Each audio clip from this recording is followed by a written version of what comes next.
Welcome back to GBGuns, and by viewer request, we finally have in some skies. We're looking at the CPX-3 coming up next.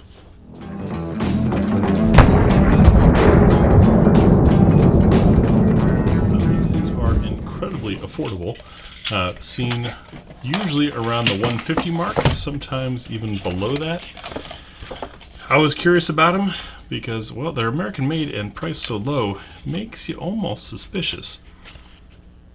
Our manual has nice color renditions explaining things at a nice basic level, probably good for brand new shooters, which we'll get to some of the great purposes and uses of these guns in a second.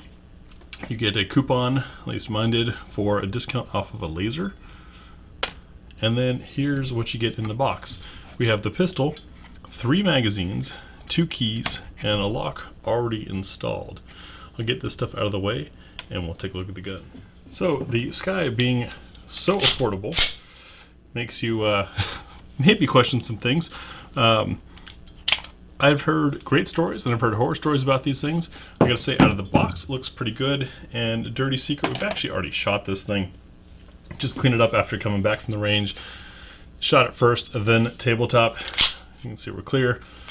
The neat thing about these is they're so affordable that you can have one as a truck gun, a bug out gun, one on the nightstand, or if you're of limited means and just need something pronto, these are affordable. So people ask, well, what makes it so cheap, and also what makes it different from others?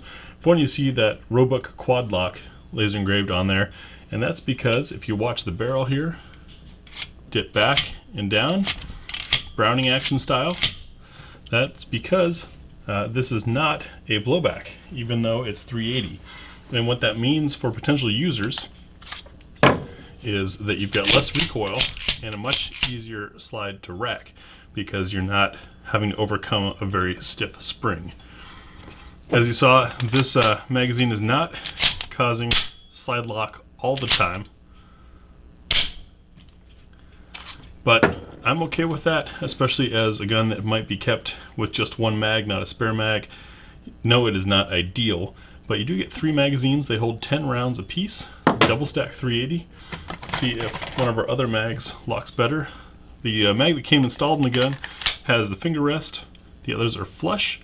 And with my large hands, you can see my fingers, much like on a Glock 19, don't quite fit those grooves. They're a little bit off, but the pinky rest helps. So this locked easily. So that not locking on the pinky rest mag is a mag issue, not a gun issue. Anyways, let's take a look at this thing. Starting off at the front, as we always do, we have a little bit of slide to frame play, side to side, and a little bit vertical. But our barrel is locked up tight in that slide and good and solid there. See these lines across the top? That's good for more than just styling. That also helps with knowing orientation direction of the gun in limited light situation. They are 3-dot sights. You can see our picture there, with the rear sight being adjustable for windage. Little bit of a ledge, but not much for your tactical one-handed reload and slide operation. So it might be a bit of a challenge. We don't have a place for a rail here, but as you saw in the brochure, there are aftermarket lasers that can be affixed to this. We've got a double action only pull. And what that means is when you pull the trigger, you're bringing the hammer back and releasing it. It also means that your reset is way out there at the end because you've got to let everything reset. Advantage, as you see here, you can see the hammer working, is you get a chance to strike again. Now, second strike capability used to mean a lot more than it does now. Most modern ammunition is going to go bang or it's not going to go bang at all. But if you have old ammunition, either old production or stuff that's been stored for a long time in an inexpensive gun that's been stored for a long time, like this might be, that could save your life because it gives you the chance to strike a second time. And usually if it doesn't go off the first time, it will the second. So that's an advantage. It is a bit heavy, and on this gun that is effectively your safety. You just got to learn to kind of roll through it, and then it breaks all the way at the end. It is somewhat stageable, It's just going to require some practice. Not much of an undercut here for the finger. That's why my large hand doesn't quite fit under there. But it is a comfortable grip. A little bit of texturing here on the side. I wouldn't call it super grippy. We have a nice relief here for the thumb to be able to get to our controls. Slide lock and release, and the magazine release button. Underneath, everything is cut clear and open. And if you see that glimmer in there, the mainspring is exposed. And that's something that might cause an issue if this is going to be stored somewhere where there's going to be lots of lint and things. I would be careful about that and want to check that out from time to time. Just make sure it stays clean. Backstrap has a little bit of grip on there. And we can see our slide to frame fit on the rear. A little bit of vertical play, not much side to side play. So it's not a precision gun, but guess what? It's also a very short barrel 380 defense gun.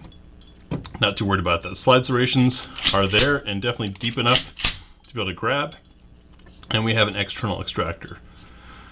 That's the basic outline and build of this gun. Next, we'll field strip this thing and take a look inside the gun.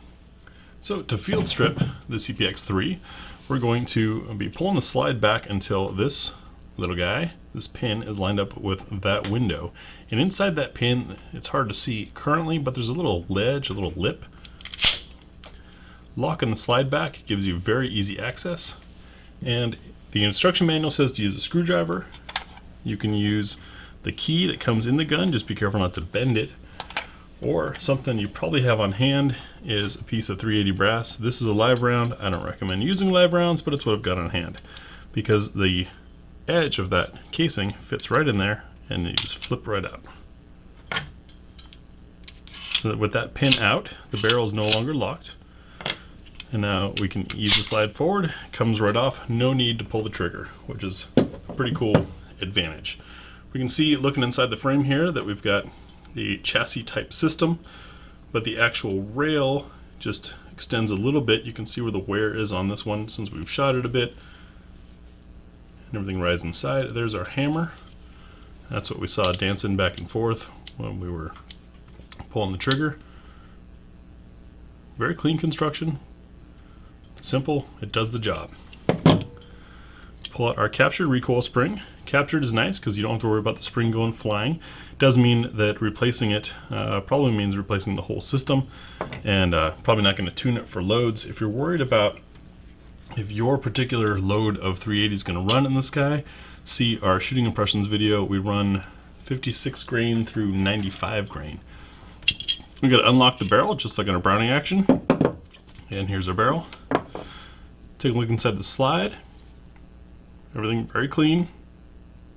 There's our firing pin. It's exposed back there for the hammer to whack on it. Check for chamber support. Drop around in. And we can see that the chamber is not fully supported underneath the bottom end there.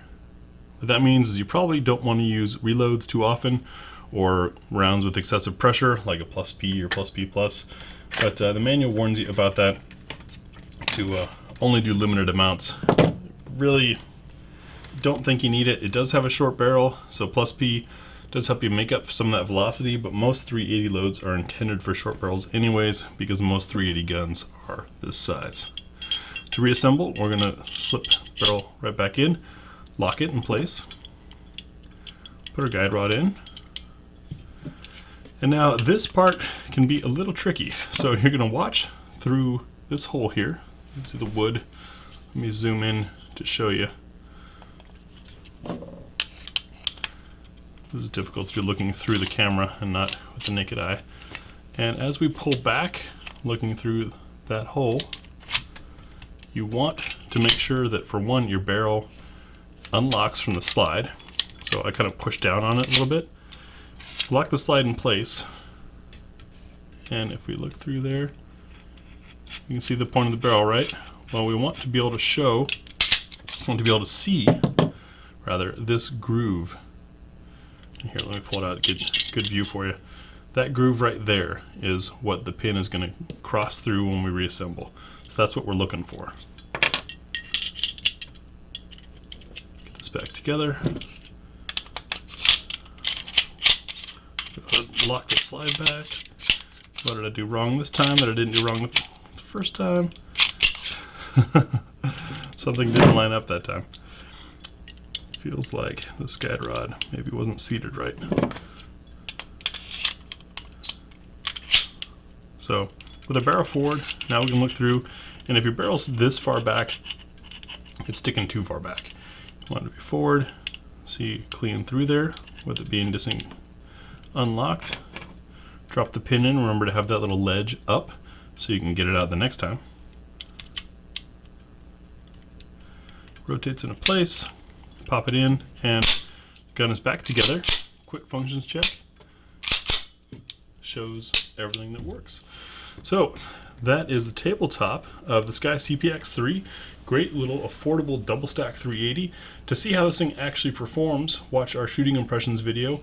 You'll see it run 56 grain through 95 grain, 2 different shooters' opinions, and we'll let you know what we think then. Thanks for watching.